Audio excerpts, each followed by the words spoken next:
Next question हम देखते हैं। यहाँ पे हमसे सवाल पूछा है, sum of first n terms of an AP is 4n-n²। मतलब आपके पास कोई एपी है और जिसका n टर्म का जो सम है वो है 4n-n²। और हमसे पूछा है फर्स्ट टर्म निकालिए, find the sum of first two terms निकालिए। मतलब हमें a1 निकालना है, उसके बाद a1 प्लस a2 निकालना है, find the second term a2 निकालना है, थर्ड टर्म a3 निकालना है और उसके बाद nth टर्म। तो हमें ये सारे टर्म्स को निकालना है।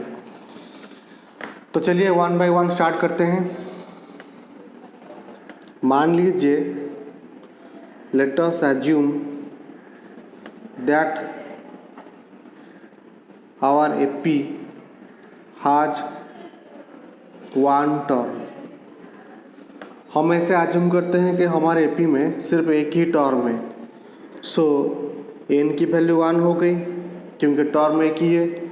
तो 4 × 1 माइनस 1 का square, that is 4 - 1, that is 3।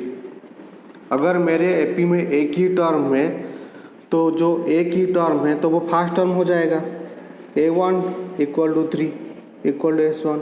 अगर मेरी एपी में सिर्फ एक ही टर्म है तो वो हो जाएगा मेरा सम ऑफ वन टर्म, और एक ही टर्म है तो वो मेरा a1 भी हो जाएगा।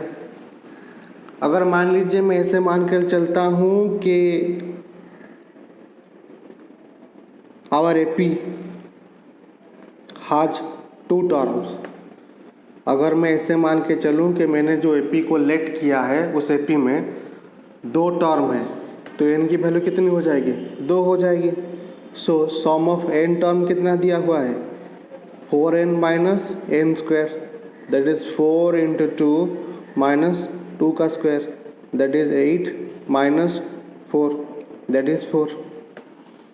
सो n की वैल्यू 2 है तो मुझे अभी s2 मिला, 4 मिला। s2 का मतलब क्या है, यही पे आपको बात को समझना है। देखो, s2 मतलब sum of two terms, a1 plus a2। ठीक है, अब इसी फॉर्मूले की मदद से मैं a2 को निकालूंगा। s2 कितना है मेरा? 4 है, s2 की जगह 4। a1 कितना है? 3 है, a1 की जगह 3 प्लस a2। अब a2 कितना हो जाएगा मेरा? 4 - 3 = में 1। तो मेरा a2 निकल के आ गया 1 आ गया। एपी का अगर कोई टर्म मुझे निकालना हो तो मुझे 3 चीज़ें चाहिए। पहले a1 चाहिए जो यहाँ मुझे मिला हुआ है 3, उसके बाद a2 चाहिए जो मुझे यहाँ पर मिला 1, और एक चाहिए d, डिफरेंस चाहिए। और डिफरेंस का जो फॉर्मूला होता है that is a2 - a1। a2 1 minus a1 कितना है? a1 है मेरा 3। तो मेरा डिफरेंस निकल के आ गया, कितना आ गया? 2 आ गया। ठीक है, तो मुझे अभी जो चीज़ें चाहिए थी वो मुझे मिल गई। ठीक है, a1 मिल गया मुझे 3, a2 मिल गया मुझे 1 और d मिल गया मुझे -2। अब सवाल में मुझे जो जो चीज़ें पूछा है मैं उसका आंसर बड़े ही आराम के साथ दे सकता हूँ। मुझे पहले पूछा है a1 पूछा है, तो a1 मेरा निकल के आ गया कितना? 3 आ गया। तो a1 मुझे मिल गया 3। a1 प्लस a2 मुझे पूछा था, इधर है a1 plus a2 sum of two terms. ठीक है, a1 plus a2 sum of two terms कितना है? 4 है। तो मुझे मिल गया सम ऑफ टू टर्म, मुझे मिल गया 4।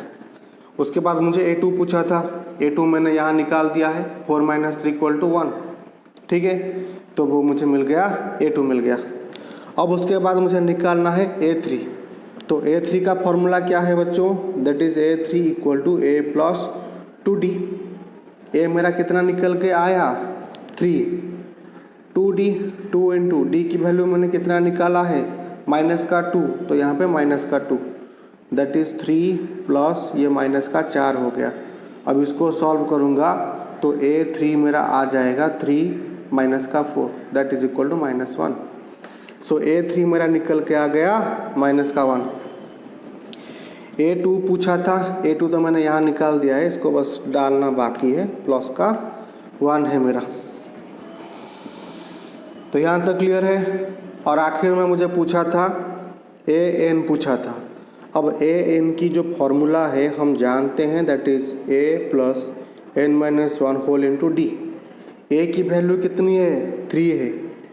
N तो पूछा है n-1, D की वैल्यू कितनी है? -2।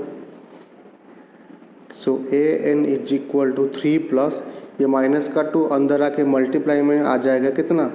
-2n और ये प्लस का 2। तो ब्रैकेट अगर खोल दूं सो ये 3 -2n प्लस का 2, ये AN इज इक्वल टू ये 2 3 5 -2n। तो ये है मेरा पूरा आंसर। तो ध्यान से देखिएगा, अगर कोई डाउट हो तो मुझे कमेंट बॉक्स में ज़रूर कमेंट कीजिएगा। तो मिलते हैं नेक्स्ट क्लास में, तब तक के लिए कीप लर्निंग।